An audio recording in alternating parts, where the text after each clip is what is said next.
Today on Face the Nation, the latest on the explosion at the World Trade Center. For that, we'll go live to the site for an interview with New York Police Commissioner Raymond Kelly.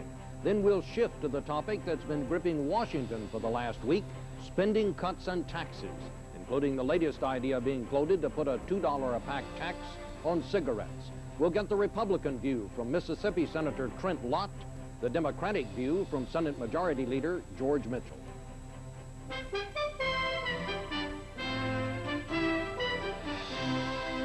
Face the Nation with Chief Washington Correspondent Bob Schieffer.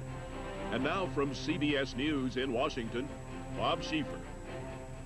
And welcome again to the broadcast. We're going to start this morning by going directly to New York for an update on that situation at the World Trade Center. Giselle Fernandez is standing by. Giselle? Good morning, Bob. A full team of investigators and work crews continue to work around the clock here at the World Trade Center. Their main objective has been to try and clear the debris, the devastation, and get the police and FBI to ground zero so they can start searching for clues. We have learned this morning they have actually been able to do that. With us here is Police Commissioner Ray Kelly to give us the very latest. Commissioner, can you let us know what they've been able to find and actually when they got into the building? We got in sometime late last night. The technicians from the New York City Bomb Squad, the FBI, and ATF are now at the immediate site. They're taking samples. Those samples will, of course, be analyzed. What can you tell us about those samples? What exactly are you looking for?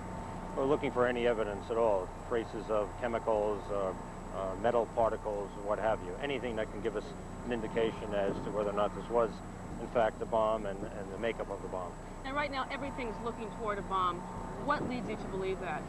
Well, the force of the explosion, the magnitude of the explosion, the fact that it generated a lot of intense heat at the immediate site, and the fact that we did find some traces of nitrate. None of these things are absolutely conclusive, but they certainly indicate that a very strong possibility that there was a bomb. Could this have been a disgruntled employee by any chance? We're not ruling anything out at this juncture. We understand you've received 40 calls claiming responsibility, but that the police and the FBI are looking particularly closely at one made just an hour after the explosion by a Yugoslavian national. What can you tell us about that call? Well, let me stress that we're analyzing all the calls that we receive, but the first call received some publicity. I can tell you that the call was over an hour after the explosion, and it said, in essence, that what happened at the World Trade Center was not an accident, and it did link the incident to the Bosnian Serbian situation. Could there be any link because of the Bosnian peace conference that's scheduled to resume in New York this week? Well, we don't want to draw any conclusion at this time. That certainly would be in the equation of the investigation. Now, you're calling for calm. You have for the past several days, and you've also asked for a heightened sense of security, not just in New York City, but across the nation. To whom are you advising this heightened sense of security? Well, if we're going to err, we want to err on the side of caution, and we're particularly focusing on the business community. Yesterday, we met with security leaders of major business organizations in New York City. Tomorrow, we're going to have a much larger conference, essentially question and answer session. And what we're saying is, whatever you've done or you did during the Desert Shield, Desert Storm situation, re-examine that, revisit that, see if that is applicable, see if you can re-energize some of those security precautions that were put in place. Now, this could mean a whole new wave of security measures here in the United States. We haven't had a terrorist attack since the mid-'70s. How would you redefine the whole security issue here in the United States? Well, again, we're not in a position to call this a terrorist attack at this time. We're not ruling anything out. As I said, we want to just heighten people's sense of security. It's better to err on the side of caution. So I don't want to label it now as a terrorist attack.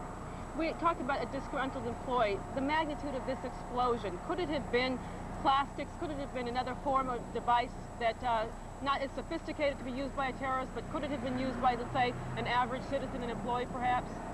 Well, difficult to say. I think, you know, obviously it was a major explosion. You have to have some fairly sophisticated knowledge to set something like this up and to detonate it.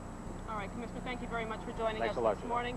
Bob, as you can see, this crisis is far from over. 50,000 people won't have a place to do business tomorrow morning. These buildings will stay closed for now indefinitely. So this crisis, again, is far from over. Back to you. All right. Thank you very much, Giselle. And the first word, I believe now, that they have indeed reached the immediate area where the bomb was. So we should know in short order what kind of a bomb it was, or if indeed it was a bomb. We'll be back with more on this and the big topic gripping Washington, the president's new economic plan, in a minute.